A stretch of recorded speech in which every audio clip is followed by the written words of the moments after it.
এই পৃথিবী স্বার্থের মায়াজাল। আমি একটা কথা প্রায়ই বলি, যেটা আমার লাইফে ঘটে গিয়েছে।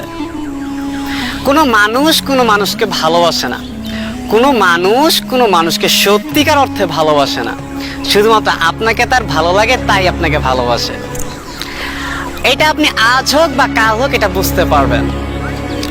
আপনার গার্লফ্রেন্ড আপনাকে ভালোবাসে না, আপনার অবস্থানকে ভালোবাসে, আপনার স্বার্থকে ভালোবাসে, আপনার পরিবারের লোকজন আপনার অবস্থানকে ভালোবাসে। আজ যদি আপনি একটি বড় চাকরি পান, তাহলে আপনার ফ্যামিলি স্ট্যাটাস বেড়ে যাবে, আপনাকে তুলো তুলো করে বড় করবে। সেই আপনি যদি কোনো কারণে সেই চাকরি ছেড়ে দেন, তাহলে আপনার ফ্যামিলি আপনাকে কি বলে দেখেন।